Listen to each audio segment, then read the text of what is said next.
It's been a wild week for Georgia as it relates to NIL, as they are suing a former transfer player that is now at Mizzou. He actually had a really good year, a few sacks. I think led the team in tackles for loss. But that's not important. What's important is that Georgia is taking Missouri edge Damon Wilson to court for $390,000 in damages after transferring to the Tigers. Now, we're going to watch a few videos that explain it better, but in very, very short, basically they're starting to write in their contracts, that is Georgia, parts of the contract where it says, hey, I'm going to promise you X amount of money. He hasn't been paid this money, by the way. I want that to be known. But because I paid you the money and you broke the contract by transferring, you owe us the rest of what we were going to pay you. So this is how nasty it's getting. And mind you, there's going to be a new deal when it comes to profit sharing and stuff. And who knows how that's going to change all these situations. But also, and before, again, we're going to get into some things. We're going to watch a Matt Be Great video. Penn State's athletic director also exposed something major. Now, I don't know if this is this isn't. Whoa, I can't. That's how we get. This isn't really. I don't think a major negative thing, but it is a major unveiling of what's really happening in the NIL world. So let's hear it. Georgia and Oregon, what they do? You're late for class, $10,000 fine. That's how they get their money back.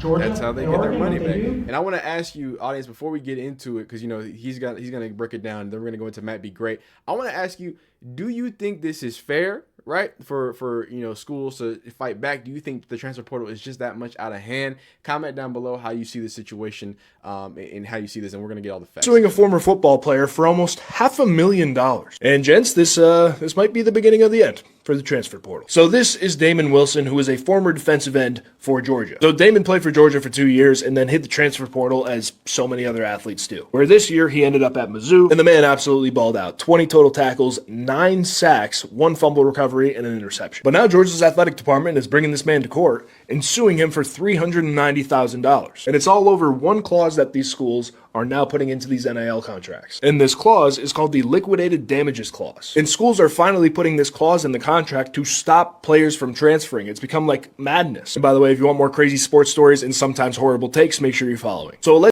by the way, this dude does good stuff. Do follow him. He makes really good content. Allegedly, while Wilson was at Georgia, he signed a brand new NIL deal with a Classic City Collective. So he signed a 14-month deal where he was making $30,000 every single month, where he would also get 2 payments of $40,000 every single time the transfer portal closed to show how appreciative they were of him not leaving in the transfer portal. So in total, this contract that he signed, he was going to get $500,000. But in the contract, it said if he were to either withdraw or transfer, he would owe them the rest of the money that they were going to pay him back to them. And since Georgia paid him $110,000, they're trying to get back the $390,000 that they would have spent on it. And if Georgia actually wins this thing, this is going to be the first domino that's going to fall in college sports. So we're going to start to see schools absolutely shafting some kids, or more lawsuits like this one, or eventually the NCAA stepping in and trying to create rules for all this garbage. So on one hand, we have a guy from Georgia saying that players need to honor their commitments and stop transferring everywhere. And on the other hand, I mean, this guy made a career decision that's clearly a better fit than Georgia was.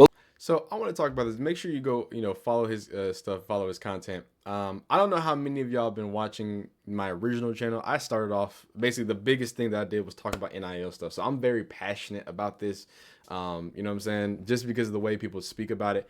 There's a lot of things to talk about, right? There's the conversation of, hey, do these players, can they transfer? Should they transfer? And my issue in my conversation is always, anytime I make videos about this, is that it's a very twisted thing to get mad at the players.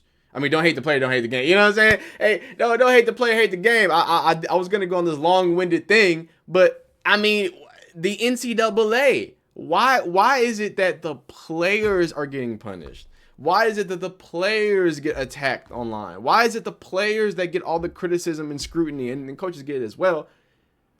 And it seems that they are just following the rules. They're not doing anything illegal. Now, homeboy out of Miami, that from Wisconsin to Miami. Yeah, I forgot. I did a video about that a while ago on the main channel. He was breaking rules. He signed a contract and he transferred. So I get that. But kids who just transfer, they should be allowed to transfer if those are the rules of the NCAA. Now, I also want to say on the other side, because I can only be on the player side to such a degree, if it was in the contract, you feel me? Like, at some point, you gotta, if you have the lawyers that are gonna have to go to court about the situation, do you not have a lawyer to be like, hey, either we're not signing because of this clause, and or let's bring the price down for to take this clause. Like there's a negotiation that should and that's the thing. I might not know if they are able to negotiate at that point, but there should be a negotiation tactic or a process at that point at least. So there is a little bit of personal accountability there that, hey dog, this isn't like a mystery thing. I don't think if it was in the contract, it was in the contract. Your lawyer should have told you that, or whoever signed the contract should have read it. And it's a nasty game. It's really nasty to put contracts on these young kids because, well, not kids, young men. A lot of them are too stupid to read. Like, I mean, let's be honest, right? That's why, the situation that a lot of these kids get into. But at the same time, it's like, at what point, forget them. The bigger problem here is the fact that there's 2 transfer portal windows, the fact that there's immediate eligibility, the fact that there is no real consequence for hopping around, where I think there should be. I think having the 1 season delay, and I'm a big transfer portal guy, big NIL guy. I think having the 1 year, pause is good, or at least add a 1 year. Hey, once you transfer, you can't then transfer and immediately go somewhere else. You at least have to stay for a year or 2 at this new place. You can immediately transfer whenever you want, but you have to stay there for 2 years, right? Make it some eligibility thing. But I'm gonna get off my horse and let's hear a little bit with Matt Be Great, and he's a big SEC shill. That's what they call us, people who think that the SEC is just the best foosball around town. But let's hear a little bit of it. I can feel bad for him. I don't want to sit up here and say I'm happy that NIL back for an NIL. Big difference. But whoa, hold on. I know what you're sitting there saying. Okay, Matt, what is going on? Georgia, yes, the University of Georgia is taking a Missouri football player to court. We're going to talk all about that. We have 2 other topics to speak on, including Caleb Downs has stated the SEC is better than the Big Ten. How about that? That'll get some conversations going. And Florida State's quarterback, Tommy Castellanos, is trying to come back for another season? 3 topics, 1 video. Who says no to that? It's cool with me. Hope it's cool with y'all. We're also on the road, the push for 400,000 subscribers. Y'all, I would disagree with Matt B. Diddley a lot, but make sure y'all go subscribe. If you like college football content, and if you're watching this video, I'm assuming you do. You gotta speak on that. So we're just gonna listen to a little bit of this though. Backfiring. Long story. We're about to get into it. Let me show you this official report by On3 before we really dive into it. Georgia is taking Missouri edge Damon Wilson to court for $390,000 doubloons in damages after transferring to the Tigers. What? Georgia, the university, is taking a college football player to court? Yes, that's right. You heard that and you're reading that correctly. It's not the other way around. This is a crazy situation. Let me show it to you word for word. You're not going to miss out on any of these details. Georgia's athletic department is headed to court in a potentially precedent-setting legal effort to recoup approximately $390,000 in damages from former.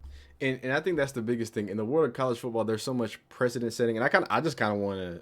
Because we've kind of read all this.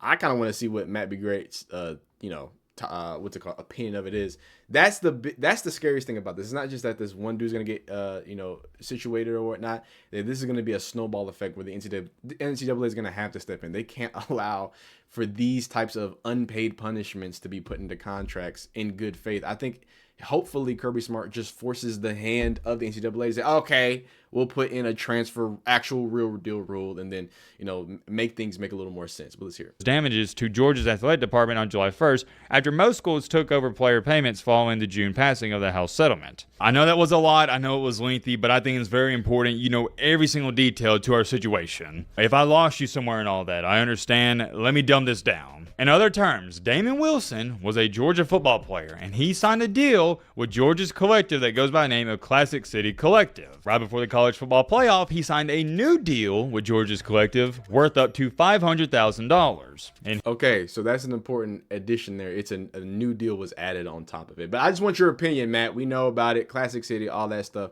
Up and leave and transfer. Never made any sense to me. We saw with Texas. There needs to be repercussions for players that take all this NIL money from boosters, collectives, whoever, and then they up and leave and transfer. Never made any sense to me. We saw with Texas A&M when they was paying all those recruits. A bunch of them left a year later after getting paid millions of dollars. I do want to clarify, because I've seen a lot of people getting confused in the comment section. Everyone's like, oh, good for Georgia.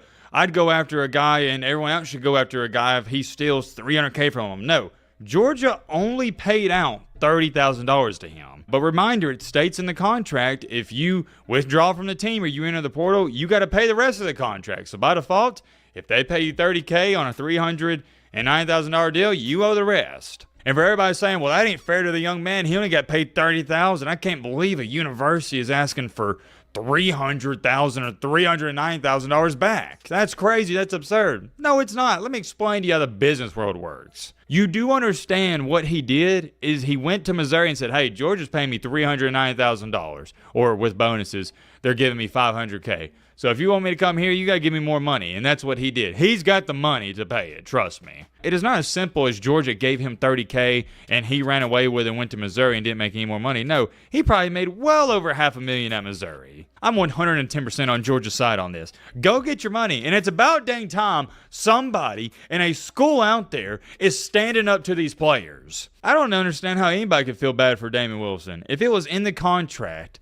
that you got to pay the rest of the money if you leave or transfer, then why should I feel bad for him? He signed it. He knew what he was doing. Missouri offered him more money, and he was like, oh, well, I bet Georgia, they ain't going to make me pay that back. Well, guess what? Newsflash, buddy, they are going to make you pay it back. Or not pay back just the $30,000, but you're going to have to pay the other $390,000, the lump sum that they were supposed to pay you. I don't know how anybody can feel bad for him. I don't want to sit up here and say I'm happy that NIL backfired on this player, but I can assure you one thing, I'm not mad at it. Good for... Yeah, again, I actually kind of agree. Like I said, I'm a big NIL guy. I'm a big transfer portal guy. There does have to be some guide rails. And at the end of the day, you read the contract. You got the bread. I'm almost, I wouldn't be surprised if in that contract, like he was talking about with Missouri, hey, and by the way, I'm going to owe them $400K. If you could pay that off too. We'll kind of see how that goes. But y'all comment down below how y'all feel about the situation. Absolute crazy time. And definitely college football is changing every single 6 months, though.